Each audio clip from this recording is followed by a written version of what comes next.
Okay, nice. And then if I yeah, do change screen. Right. Okay. Yeah, so we can start this morning lecture with Sam, which will talk about techniques in non-people transport related to Monte Carlo, Markov chain Monte Carlo algorithms. Great, thanks. Right, so this says lecture 1 up here. What it really should say is section 1. So basically the plan is to sort of chop today up into 3 sections. The first one will be more introductory and a bit general. There's a big chunk in the middle with a lot of examples that I think are important. And then at the end, there's some more advanced examples, which we'll do if we get the time. Definitely interrupt me all the time. The point of these lectures in particular is, there is overlap between stuff that people in this room are interested in doing in their own research and optimal transport. These lectures are useful in as much as what I present to you helps you to do those things, right? So if you're particularly interested in how you might apply these to specific problems, I think that's the way we can get the most out of it. I've tried to pander to my audience a little bit because I think for maybe 80% of you, I sort of know what you're interested in. And so I will try to drop little Easter eggs to be like, huh, do you like this? For different topics. And if you feel like you've been underserved on that front, you can say, oh, can you please tell me about manifolds or something like this? Okay, but the first bit will be very general and not have so many. Yep. If you put single multiple. Okay. Do we know how to do that? That's a very good observation.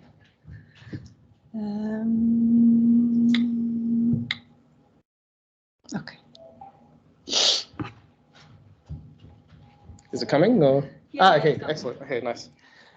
Great. Okay, so yeah, I don't know exactly how the sections will split up in time, but I sort of imagine it's like quarter of the time, half of the time, quarter of the time. But the third section can be cut if it comes to it. I also haven't done a practice lecture, so really the calibration of how long these things take could be very off. So feedback is good. Yeah, this is my first time talking about this. This topic is something I'm hoping to flesh out into some longer lecture notes and stuff like this. And so there's things you'd like to see more of, then that's useful for me to know. I will try throughout the day to, so in the slides, I don't really give references so much, but I will try to do so verbally, especially since this is being recorded. I don't want someone seeing it and complaining that they've been given short shrift. There are some lecture notes in progress, which I can show you if you want, but there is a lot of cleanup to be done.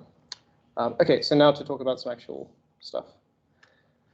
Right, so the general premise of these lectures is going to be a specific way of analyzing the convergence of Markov chains based on the idea that if a Markov chain satisfies some form of curvature or contractivity assumption, which will be made precise as we go, then broadly speaking, this chain will be very nice and we can draw many interesting conclusions about the chain and also its invariant measure from this, okay?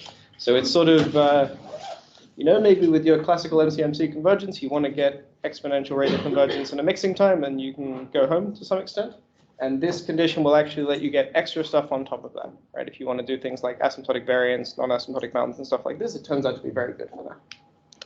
And so this condition that we're going to be studying, which I will sort of, I think, mostly try to call curvature, but there's a few different names for it. This condition is naturally framed in terms of optimal transport, okay? So the idea throughout is that we'll have some metric D, and the idea will be that for any 2 points x and y in the space, if you look at the one-step distribution of the Markov chains starting from those 2 points, that the chains get closer together on average with respect to this metric, and that this sort of happens uniformly in x and y. So no matter where you are in the space, after one step, the distance shrinks on average by a factor 1 minus kappa. And in this section, the point is to explain what the meaning of this condition is and some of the basic consequences that come from it. Okay. And there's many more things I could have said, and they're sort of written down in various places, but I've tried to streamline it a bit. Okay, so just to recap on the basics, because much of this will be stuff you're all familiar with, but it will be sort of fleshing out the details, and we will work with some slightly non-standard metrics and stuff like this, so it's worth recapping. So throughout, a metric is the thing you hopefully know and love. So it's a symmetric mapping from some base space times itself to the positive reals. So you take in 2 points and you get out a positive number. And throughout, we're going to say that if the points are the same, the distance between them is 0. Otherwise, it's positive, and the triangle inequality holds. And given a space with a metric on that space, we call it a metric space. Nothing fancy, but this is going to come up throughout. I think Matt yesterday talked a lot about sort of general cost functions sort of things. Here we're really working with metrics almost all of the time. Okay, so to give a couple of examples of metrics, these are most of the ones I can think of where people can prove these sort of contractivity assumptions. So the first one would be the discrete metric on basically an arbitrary space, where if the points are the same, it's 0, and if they're different, it's 1. Okay. The second one would be the Euclidean metric. Again, very familiar. The third one sort of depends on your background a little bit, you may have seen. So it's the Hamming metric. So you think of it as acting on sequences of bits, right? And you count how many positions you have different bits in. Okay, so it's sort of like an L1 version of the discrete metric, if you think of it that way. And many things you can do with Hamming metrics, you will sort of be able to do with general coordinate-wise metrics, if you will. You take a product space and you just take the sum of the metrics in each coordinate. And then, of course, you have the LP metric. So just your standard thing of taking absolute values of each difference, raising it to the pth power, summing them, and coming back downstairs. And as per usual in maths at large, p equals 1 and 2 and infinity will be the interesting cases, and I don't think we'll even touch infinity here. And I'll comment a little bit later on when p equals 1 is particularly interesting. Let's see. Okay, some slightly weirder ones.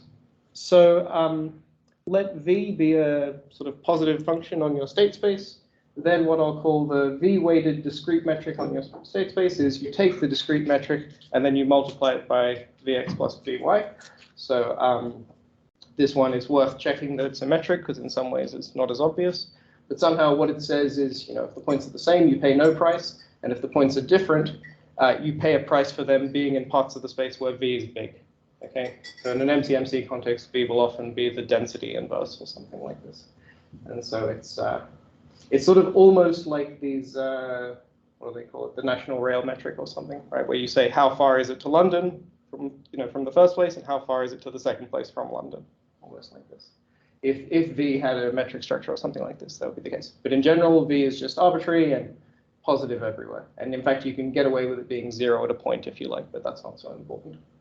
Okay, and then another one, which is sort of mildly exotic, is what I'll call the F transformed Euclidean metric, or I'll say like a warped metric or a modified metric, which is sort of the least descriptive of the three. So given the Euclidean norm, say, take a function f, which is 0 at 0, increasing, and concave. And there's a sort of nice general result that says if you apply a function with these properties to a metric, you again get a metric out of it. Okay, and that's a nice exercise to check in your own time. The fact that I'm putting the Euclidean metric on the inside is actually not crucial here, but in the application later on, it will be sort of the relevant one. Okay, and so what you sort of say here is, okay, I start with my base metric, but now I will penalize large distances not as much, and I will penalize small distances slightly more. So, is what the concavity assumption does there. Okay, so any questions about these base metrics? They will come up again in later examples with a bit more motivation, but just mathematically, I wanted to put them out there early. Okay, nice. So I think naturally, when you're thinking about metric spaces for the first time, you do the obvious thing and you think about points in those spaces and distances between them. Of course, for many applications, it's useful to move into the dual picture and think about functions on the space. In some ways, that can be easier to do manipulations with in many cases. And so we're going to define Lipschitz functions with respect to a metric on a metric space as follows. So again, it's a definition you'll have seen many times before, perhaps. And so a Lipschitz function is, a function is Lipschitz if this supremum is finite. We write this semi-norm sub lip d for the supremum itself, and we write lip p comma d for the set of all functions which are Lipschitz on this space with respect to this metric. As I said, this is a semi-norm. It can be 0 because for constant functions it vanishes, but once you mod out by that, it's typically a norm. And a nice exercise, which I won't sort of dwell on too much, but it's nice to think about, is somehow if someone tells you you have a space and they tell you what the Lipschitz semi-norm on that space is that enough information to recover what the metric is somehow, right? If you know all about the Lipschitz functions on a space, can you work out what the metric has to be in correspondence with that? And I can sort of talk about that a bit later, but I think it's interesting from the point of view of, do you lose anything by shifting to the function perspective, or is actually all the same information still there? Okay, and so, Lipschitz functions will come up time and time again in what follows because of this sort of dual interpretation and the fact that it's nice for computations. Okay, so to give some examples of what the Lipschitz semi-norm looks like in various cases. So if you have the discrete metric, where it's again, the distance is 1 if they're different and 0 otherwise, then this Lipschitz metric is what we would call the oscillation, right? It's the largest value of the function minus the smallest value. Yeah, and again, it's this is a good way to build intuition because it's a very concrete thing, right? Now, if instead we have the Euclidean 2 norm on a Euclidean space, then for smooth enough functions where things make sense, you can basically write down the Lipschitz norm of a function by looking at its gradient and saying how big does the gradient get, okay? And what's generically true is that if a function is Lipschitz, it's kind of almost differentiable most of the place, and so you can make sense of this rigorously. But I think for an introduction like this, it's easiest to think about it as, what does it look like for smooth functions, extend by a density argument or something like this. Okay, and again, some useful exercises for building intuition as you go. We don't need to pause on this later, but maybe in the gaps between sections we can come back to it. Right, is to think about if we have this sort of slightly strange V-weighted discrete metric, what does the Lipschitz functions look like with respect to this? And similarly, if I have instead of an L2 metric on a Euclidean space and I move to an LP metric, how does the definition of Lipschitz functions change? Somehow it should be a bit similar, but they should be different at some level. Okay, and I think those are the examples I will give for now. Right. That's what I'm saying on metric spaces and Lipschitz functions that will come up going forward, but it's just the elementary notions that we'll be working with time and time again. And then finally, we will bring optimal transport into the picture, starting to talk about couplings, right? So given a nice enough metric space, I think the metric space is almost always nice enough as is because the metric helps you so much, but I think in principle we need Polish and maybe some other stuff. Right, P of E for the space of probability measures on E. And then given any two probability measures on that space, right, capital gamma of alpha and beta for the set of couplings, right, which we talked about a bit yesterday. So it's the set of probability distributions whose marginals are given by alpha and beta respectively. And a point that's worth emphasizing, because I think the first time I saw couplings in a lecture, I was kind of like, this is a definition, but I don't really know what to do with it. So the emphasis I would place on it is that couplings are quite useful for comparing probability measures. Right, we're sort of saying, if I have these two distributions, alpha and beta, can I make joint samples from these distributions so that the samples look similar or look different or sort of distinguish one another in some way, right? And this is sort of borne out in things like integral probability metrics, where you define a distance between probability measures directly through couplings. And indeed, the Wasserstein metric is precisely such an example. Okay, and so, yesterday we talked quite a bit about existence and a little bit of regularity of couplings in sort of a general setting. In this lecture, and I think also in this afternoon's lecture, we'll be very concrete about couplings, like specific things we can construct with the math that's available to us. And so hopefully those examples will be useful. Right. So transport distances, throughout I use T sub P and D, although P will almost always be 1. So it's as Matt defined it yesterday, our cost function is the distance raised to the p of power. As he said, this is a metric over the space of probability measures subject to suitable moment constraints. And we have this very special situation when p equals 1 of the Kantorovich dual formulation of optimal transport, which essentially says that if you want to compute the optimal transport distance between true probability measures, you can say, how much do these two probability measures disagree on the integral of some Lipschitz function, right? If they sort of agree on the mean of every Lipschitz function, then they are close together. And if you can find one which distinguishes them substantially, then they have a big distance. Okay, this is what I mean about the comparison point of view, right? Throughout I'll sort of use this. I think it won't come out so much, but this sort of notation which some people find annoying, which is alpha of f is I take the probability measure alpha and I integrate the function f with it, right? So you could write it as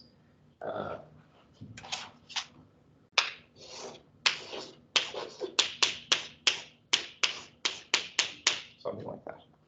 And again, in context, it should be mostly clear. I hope some people probably even find this notation a bit annoying, to be honest, but in too deep now. Okay, so it's good we have our definitions and we can sort of start begin to talking about things. I haven't said a thing about Markov chains really, so we've got a bit of time for that. Unfortunately, much of this was spoken about yesterday. Okay, so curvature. Let's let P be a Markov kernel, right? So it's for every x in the space, I have a conditional probability distribution, P of x dot, satisfying some regularity conditions, which will not come up at all today. And so what we're going to talk about is the curvature or the sort of contractivity of the Markov chain on this space with respect to the given metric, right? And so it's defined, I can shuffle things around to say kappa of xy is defined in this way, but it's basically, it's a constant, which we hope is positive, and just by definition can't be better than 1, which says if I start the Markov chain at x and y, how much can I make the points get close together with respect to the metric d? Okay, so that's the left-hand side. And so we want to compare that to the original distance between the points, d of x and y. Okay, and so kappa of x and y is sort of the curvature of the Markov chain at x and y. And it's sort of how much you can make things shrink with respect to these 2 points. Why is the curvature of kappa? Because otherwise the right-hand side would be negative. So, and it would be a Wasserstein distance being negative. So are we only assuming negative? Okay, so why? Okay. So it's just, I can say define kappa of x and y such that this equation holds, and then from that it follows that it's between minus infinity and 1. That's the only statement so far. Also, I think it was an inequality on previous slides rather than an inequality. So there will be an inequality for something else. Okay. This is a definition. Okay. Right, and so this is the curvature for 2 points in the space. We're going to gradually coarse grain to sort of talk about the worst case behavior. So kappa of x is the worst curvature between x and any other point. Right, so I'm taking the infimum of the kappa here. Just to say it in words, if kappa is big, that means the Markov chain is converging fast. And that is what I'm going to try sort of estimate repeatedly today. Okay, and then kappa with no argument is just the infimum of kappa x of x, or somewhat more practically, the infimum of kappa and x and y over any 2 x and y that are non-equal. So it's sort of, if I wanted to replace this here with an inequality that didn't depend on x and y on the right-hand side, right? So I wanted the right-hand side to be 1 minus kappa times d of x and y. What is the best constant I can put down? And so it's important for all of this stuff that it's a uniform estimate. It's not, in some parts of the space things are nice, and other parts things are not so nice. It's really things are nice everywhere. Okay, wherever you are in the space, you can shrink the distance by a factor of 1 minus kappa on average. And you'll see from that that it seems like a very strong assumption, and so it's not surprising that you'll get strong consequences. We will see that it actually holds surprisingly generally. Sorry, and the point to not take the same, to take out x in the space, e, minus x. Yes, it's basically because defining kappa of x comma x Yeah. is not really well posed or interesting. Okay. Yeah, because it's, the left-hand side is just 0. Yeah. So you don't lose anything by ignoring it. Okay. Okay, and so our major standing assumption / thing that we will try to prove for specific examples is that this kappa is positive. Okay, and hopefully big, unless you want to show a negative result. Okay, and so in principle, this is a nice definition, but we have to compute this infimum over pairs of points in the space, which could be quite big. It's not something you will do by hand necessarily. What is quite nice is that if your metric space has suitable local structure, you can actually just look at the contractivity between nearby points. Okay. So there's this definition of a metric space being epsilon geodesic, which basically says if you have any 2 points, you can find a path, a finite path that connects them, where the distance between any 2 points on that path is at most epsilon, and that the sum of the lengths is the length of the distance between them, essentially. So it's sort of saying that the metric is local in a certain sense. In particular, it holds for distances on graphs with epsilon equals 1, right? Because that's how you would essentially define the distance on graphs. Okay, so it means you go. In this case, as you go, is just Yeah, fast to me. So What's epsilon. the definition of epsilon geodesic? So you have x and y, right? And it says you can find a sequence x0, x1 up to xn, going from x to y, such that for each 2 points on that sequence, the distance between them is at most epsilon, and that the sum of dx0, x1, dx1, x2, blah, blah, blah, is equal to dxy. Okay, so it's sort of, you can resolve the path into bits that are exactly, are at most epsilon from one another. Yeah, it bears mentioning that actually some of the things we will talk about today will not be geodesic distances. And this is why they're a bit funky somehow, but you can still do stuff with them. So this sort of V-weighted discrete metric I talked about before, it's very non-local, right? When you're comparing the distance between points, you either say, are they at exactly the same location? And if not, how far into the tails are they somehow? And so this is very non-local in the grand scheme of things. And also these warped Euclidean metrics typically fail to be geodesic because you sort of pay less of a price for moving further in the space somehow because of this concave function. All right, so where do we go from here? I use curvature. Okay, so from my point of view, it's very interesting primarily from a theoretical perspective, but also in terms of motivating new algorithms, it's a bit insightful, I would say. So it is a strong assumption, and it is a assumption that you assume holds uniformly in the space. And so it's a bit like convexity in that respect, right? You're assuming something very nice is happening all the time. Wherever you are in the space, things get better in one step. You know, all you have to do is care about the constants to some extent. And so this is not to say that it's always directly relevant, but somehow it's a good place to start an analysis, right? If you're studying some algorithm on a general class of things, you want to know that it works in the situation where everything should work, right? And somehow this is one way of thinking about it. Because it's a uniform assumption, so we're not saying asymptotically things are nice, we're saying everywhere things are nice. This makes it very well adapted to non-asymptotic analyses, right? So finite sample convergence, finite sample variance bounds, and this sort of thing. I'd also say, and some people here will have thought about these things a bit, I'd say it's also uncommonly well suited to non-equilibrium Markov processes where you use a different kernel throughout time, for example. So things like adaptive MCMC fall into this. Things like when you have MCMC coupled to a stochastic optimization procedure, right? So you have you're doing the EM algorithm and you're just trying to approximate the Q function by a short MCMC run. There you have Markov chains that are moving around with different invariant measures. And actually this framework is very robust to that. So that's one reason it's sort of quite interesting. You know, in the past couple of years in Bristol, we've done quite a bit of work on L2 convergence of Markov chains, and it's not robust to this at all, as far as we can find. It's very challenging to get it to work. But somehow L2, you're thinking about what's happening globally and on average. Here you're saying point-wise, uniformly, things are behaving like this. I'd argue also conceptually, for learning it, I think it's quite concrete. Right, you're really, when you're trying to imagine what's going on, you're just imagining these Markov chains shrinking together over time. You know, you can debate about in specific instances whether it's so easy to visualize, but I think it's often better than nothing. It's also a framework which is very robust to certain details, which people tend to have to be very careful with in other frameworks, right? So for many MCMC analyses, you care that your Markov kernel is reversible, you care that its transition density is absolutely continuous with respect to something or other, and you're sort of not necessarily accommodating all of the perturbations you would like. And actually, the curvature approach tends to be pretty robust to this. It doesn't really care if you're reversible. It definitely doesn't care if you're absolutely continuous, because you're working in the Wasserstein space. You're looking at where the points move in space. Okay, so you can be robust in that respect. And sort of coming back to the first point, I would say, if you're studying some sort of very general sampling algorithm at some level, and that you don't design every aspect of the Markov kernel. It's just like, as an inner loop, I have some Markov chain, right? I would say try study it with curvature first. Sometimes that's a relevant thing to do. And if the curvature assumption isn't enough to make things much easier for you, then that's a sign that the problem is typically quite hard. Do you have like a mental model of like a particular type of Markov chain that you think of? Like, is it plenty example? Yeah, sure. Yeah. So that's a good point. The easiest one would be Langevin diffusion on a strongly convex target, right? So you have the drift is bringing everything closer together, and the noise is almost invisible at some level. And in that setting, like, what is the curvature of them? So it's sort of the lower bound on the Hessian, basically. That's a good question. Yes, okay. So hopefully this is a bit of a motivation, right?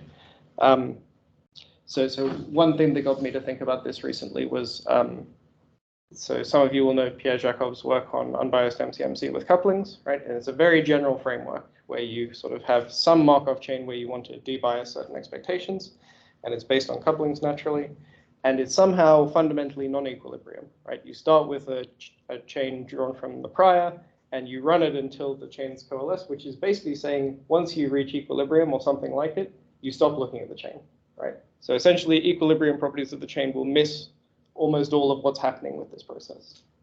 And so somehow for non-asymptotic analysis and non-equilibrium processes, this is really a nice way of thinking about things. Okay. Yeah, and sort of one goal eventually is to use it to study adaptive MCMC a bit differently. Again, you have this non-equilibrium feature. Some of the previous analysis of adaptive MCMC is implicitly using a certain curvature assumption, but it's not written this way. And I sort of suspect it should work out. But there's many difficult things in that field for sure. Okay, so I'll sort of click on from here. If anyone wants to take me to task on any of these, I'm very happy to to sort of hear it.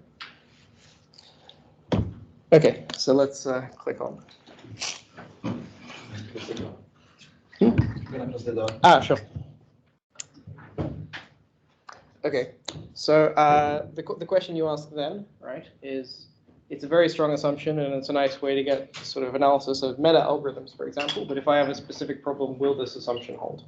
Okay, and so it's worth saying for a given kernel and a fixed metric, curvature will not always hold. And it's very easy to construct these examples, particularly if you're being adversarial about it. Right? You can pick a metric that has nothing to do with how the chain moves around the space and break things easily. And this can even be the case for nice kernels, which mix very well, right? So again, we've spent time thinking about the random walk metropolis in the past couple of years. If I wanted to show that the random walk metropolis was converging, it would be very nice to show that it had contraction in the Euclidean metric. This is absolutely not true. Basically, the chain moves too slowly in the tails. It's never going to happen. Okay, so that's a bit of a kick to the ego in some ways. It says that's not going to work. But actually, the flip side, which sort of has become clear to me by looking at different examples, is that if your kernel is nice, things might not be working so well in the original metric, but it's often the case that it will work well in some metric. Okay, you should always think this metric should be adapted to the process, to the target to some extent. And so what we'll see is that if P is nice, there's often some nice metric for which curvature holds. And you can, of course, have similar things where you do have curvature in the sort of obvious metric, but in a new metric, you have a much better curvature estimate. Okay, and in many cases, it's sort of up for debate a little bit, but from my point of view, I normally don't care about what specific metric I have curvature in. As soon as I get it in one metric, then I'm in business. So the reason for that is I actually got into thinking about this stuff is because I wanted to understand how you prove spectral gap estimates for Markov chains. And it's very difficult, but actually it falls very naturally out of this framework. And so from the point of view of getting those estimates, you don't care about the metric at all, it turns out. Okay, so as I sort of tried to emphasize, kappa looks at the worst case curvature. So I take the infimum over different x and y, and this can easily miss things, right? You can imagine an adversarial example where you have great kappa most places in the space, but between 2 points it happens to be negative. And so, to some extent, this would say like, you should go home because you don't have curvature. But morally, that's not what's happening. That globally things are happening well. And so we will see examples of things like that where sort of massaging the metric in an appropriate way, you'll get a new metric where things are good again. And that's something I hope to emphasize. And so, yeah, we get an honest picture in many cases. So you expect to get sharp estimates of the convergence and so on. If you design a metric so that the worst case curvature is very close to the typical curvature. Okay. Somehow, if you have constant curvature, then this method gives you the right answer most of the time. And so when designing new metrics, that will be kind of the goal, and there's some nice geometric interpretations of that. Okay. Let me just click through quickly to say if there are any references I wanted to give, because after this I get back to some. So maybe I have a silly question. Can you relapse this global property with local properties? So the way I would think about it would be, if you only have the local properties, you want to find some metric for which you have the property also globally. Okay. Basically. And doing anything less than that is a bit tricky, actually. There's some sort of related stuff. So I have in these lecture notes, I probably have like 50 open problems because a lot of it is unknown. And so one thing is to do some of this stuff for slower than exponential convergence rates. And that's not really resolved, but it's sort of quite related to what you're saying, right? Okay. I'll just check if there's anything I'm missing here. And this is sort of generic. Almost all of this stuff can be found somewhere. Okay, so what I'm going to talk about a little bit now is sort of basic, the calculus of curvature, but at a very coarse level is if I have a bunch of Markov chains which satisfy curvature conditions and I slap them together in some way, will that also satisfy a curvature condition? And, can I control the constants? And so possibly I'll pop these up on the screen for the break, but just to give an idea. So suppose I have a bunch of kernels. on the same space, which are contractive with respect to the same metric, with possibly different curvatures, and I use a mixture kernel, right? At each step, I pick I with probability Ci, and then I take a step according to Pi. Should this kernel be contractive as well? And if so, give an estimate for its curvature. Okay. When I say, yeah, what is its curvature, it's always give a lower bound. Right? Okay, so that's a nice one. So you can think of this as sort of, the sum rule, or how these things should work out. I have a couple more of these, so maybe I'll click through and then we can go back to them later if that's all right. So another one would be, say, again, I have a bunch of contractive kernels with respect to the same metric, and now I string them together. Right? So a sort of product rule, although you have to be, in principle, have to be careful because it's Markov kernels don't commute. And so I have this, should this be contractive? If so, estimate the curvature. Yeah, and then a third one is a slightly more notationally heavy one, but it's certainly a very practically relevant one, which you should think of as being akin to sort of Gibbs samples and coordinate-wise updates. So say I have a bunch of metric spaces. On each of them, I have a Markov kernel. With respect to each of those spaces, it is contractive, right? Now I construct a Markov chain on the product space, right? Where what I'm going to do at each step is pick one coordinate to update, and I update it with the kernel that I have in that dimension, right? And so I work with this sort of what I would call an L1 type metric, where I sort of take the distances in each coordinate and I sum them together. In this setting, do I have curvature? And again, is it contractive? So this is sort of a tensorization principle. Okay, so you can sort of stew on these a bit, and I think when I pause for between this section and the next one, we can talk about it a bit more, and I can flash these up as appropriate. Okay, so to go forward from here, I'm now going to give a few of the slightly stronger mathematical consequences of curvature, which are useful for estimating convergence and sort of concrete properties. So throughout, we're assuming that we have a Markov kernel which is contractive with respect to the metric D with constant kappa. And so one thing you can show is that if you have a Lipschitz function, I should have done a definition for that, sorry. So let me just define this. So if f is a function, then pf of x is, I take the kernel p of x dy, and I integrate f of y, right? So it's the expected value of f after one step of the Markov chain starting at x. Okay, so this is a new function, and broadly you expect it to be a bit smoother than the function you started with because you're averaging out over the possible locations you could move to. Okay, so what's known is that under this curvature assumption, we have that the Lipschitz constant of p of f is bounded above by the Lipschitz constant of f times 1 minus kappa. Okay, so that's a concrete estimate that says these functions p of f, p squared of f, etc., are getting quantitatively sort of not smoother per se, but maybe fluctuating less as the Markov chain gets iterated. Okay, and so this is the way you prove this, and this is in the notes, etc. But it's a reasonable exercise. Is essentially by writing down p of f of x minus p of f of y and using the contractivity directly there. Right? You say f of x prime minus f of y prime. I sort of couple the x and y such that they shrink closer together, and you use the Lipschitz estimate. So somehow this is almost exactly the dual formulation of the curvature condition. Okay. Similarly, you can show that if you have two probability measures and you evolve each of them by taking one step of the Markov chain, right? So AP and alpha p and beta p are both probability measures here. You can show that the Wasserstein distance between those two things is bounded above by the original Wasserstein distance times 1 minus kappa. Again, these are sort of reformulations of the same idea. More or less what you should think of when you want to prove this is, okay, to get my coupling, I take a draw from alpha and beta such that they are optimally coupled. I propagate each of them with the Markov kernel optimally, so they on average shrink together, and from there you are sort of almost done. And in principle, you need to be careful with measurability and stuff like this, but in practice, you know it's true. Okay, so this is nice. So this is basically saying, the first one is saying the operator P is a 1 minus kappa contraction on the space of Lipschitz functions. Okay, and equally we're saying that on the space of probability measures, it's a 1 minus kappa contraction with respect to the Wasserstein metric.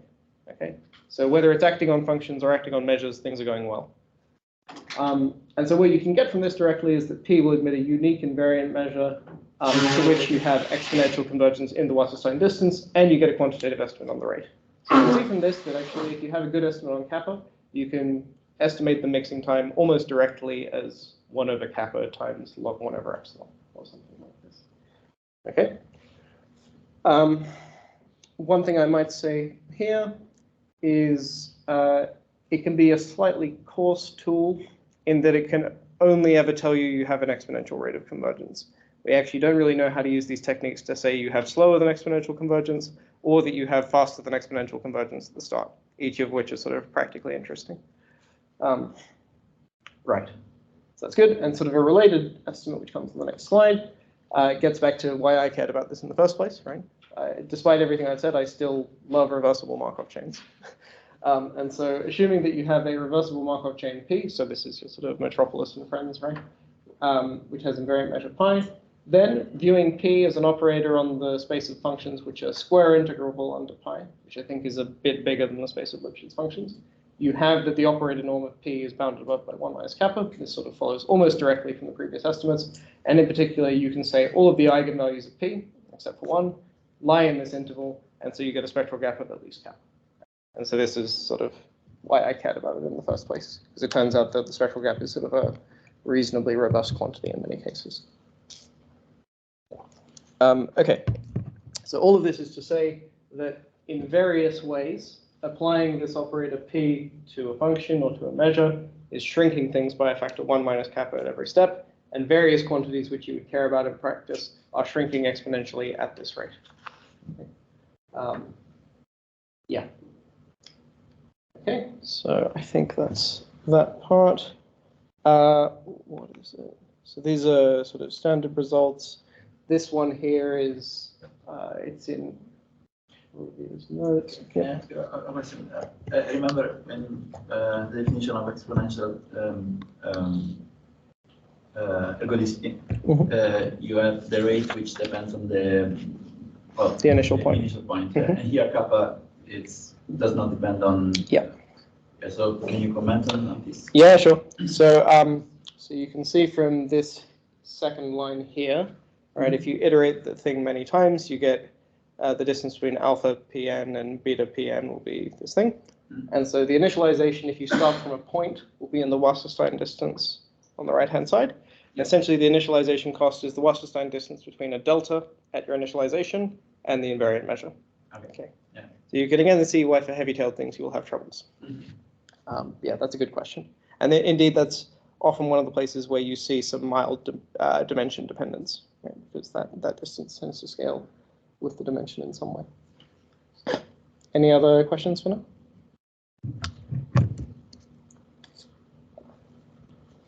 Okay, let's click on. Okay, so there's some estimates here. So these are lifted from Jan Olivier's JFA paper from a while ago. That's General Functional Analysis, where he does a lot of the details of this stuff.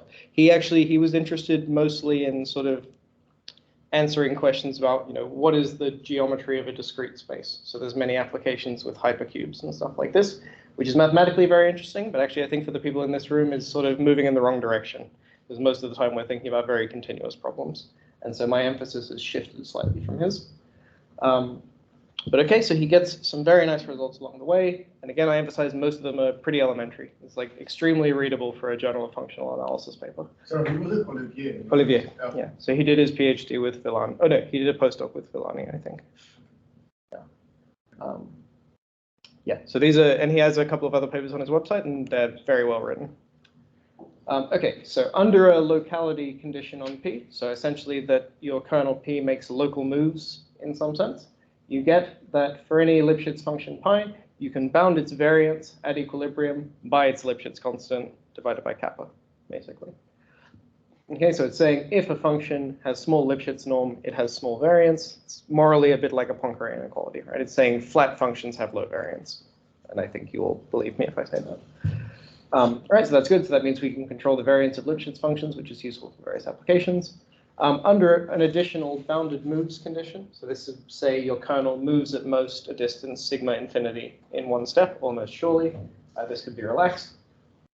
then actually you'll have that Lifshitz functions have a sub-exponential concentration. So sort of for small fluctuations, it looks like a Gaussian, more or less.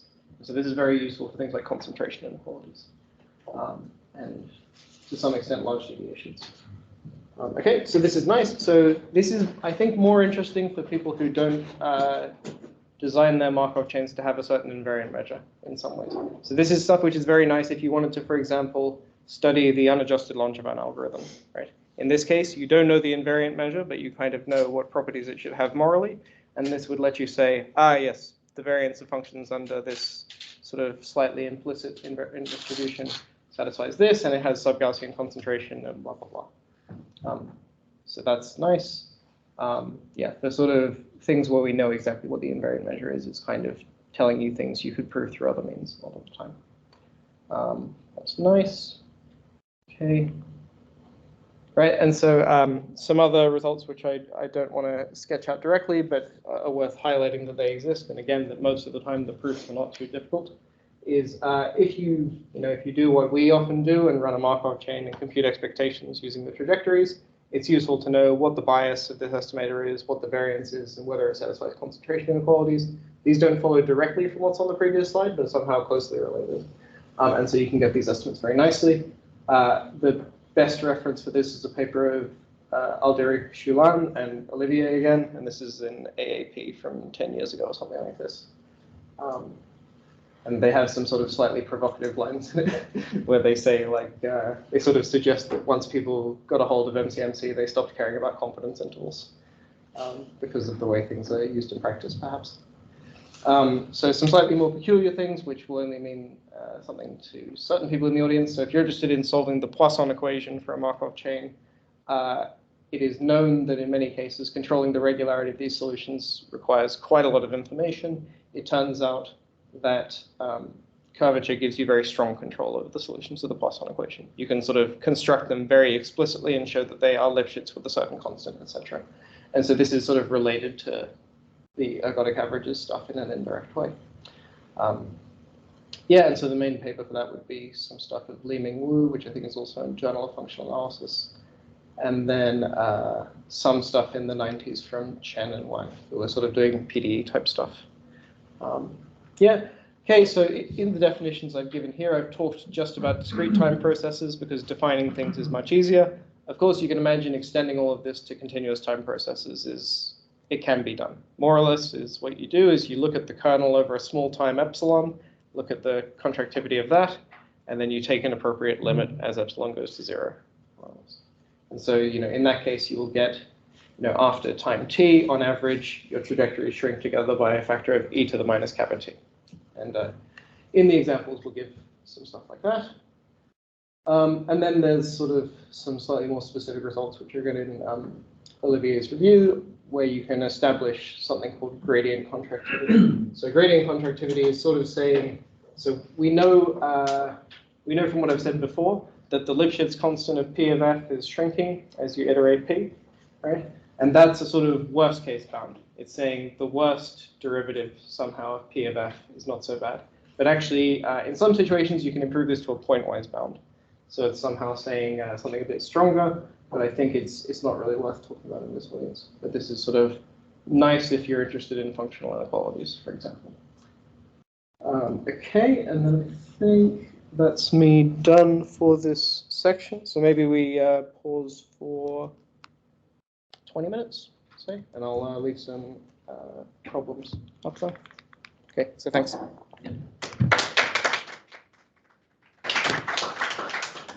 you want to stop recording and then, or? Yeah, If I don't mind, to be honest. Think you'll have 3 different videos if you stop every time. Okay. Whatever you prefer. That might be better. To have 3 different. Yeah, I think so. Then.